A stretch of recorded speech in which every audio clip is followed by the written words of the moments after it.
النجمة الجميلة رحاب الجمل منوراني على شاشة سارمد السعودية. موجودة معانا النهاردة في ايفنت فاشون مختلف. عايزاكي تكلميني عن اهتمامك بالفاشن وانتي دايما قمر 14.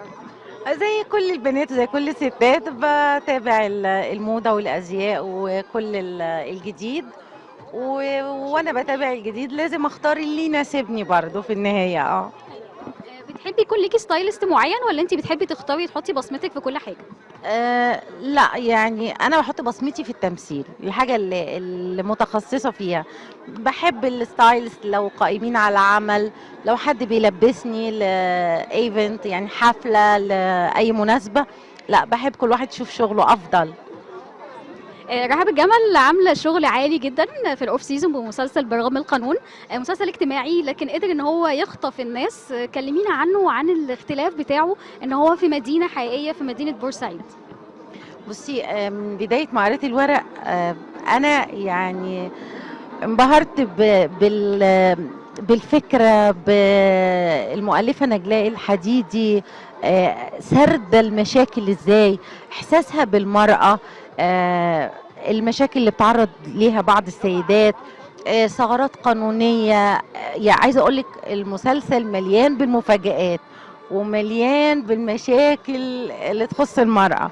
فعجبني قوي قوي قوي وكنت يعني مستبشرة خير، وكان عندي احساس كبير قوي بالنجاح اللي احنا بنحققه دلوقتي. وفرحانة لإيمان العاصي وبقول لها ألف مبروك يا إيمي. انتي جميلة وممثلة شاطرة وموهوبة وإنسانة راقية، فتستاهلي كل خير. ودي بداية النجاح لكن مش آخره، اللي جاي أكبر وأحلى إن شاء الله يا رب. الدور ده مختلف عن ايه اللي انتي عملتيه في رمضان وقلبتي بيه الدنيا؟ آه، بيت رفاعي. لا هو مختلف طبعا عن صدفة وعن بيت رفاعي كتير جدا. اخت البطلة في صدفة، اخت البطل في بيت رفاعي، وهنا كمان اخت ايمان. بس عايزة اقولك ان لا المعالجة وتفاصيل الشخصية والمفردات الكلام، الطريقة اللي بتتكلم بيها لا غير خالص. المشاكل اللي بتتعرض ليها مختلفة تماما. لا هي تجربة بالنسبة لي جديدة، لا في حاجات جديدة. اتفرجوا هتتبسطوا. شفناكي عامله ديو رهيب مع وليد فواز. يعني هنشوفك نموذج للمرأة المقهورة ولا هتاخدي بحقك ولا هتعملي ايه؟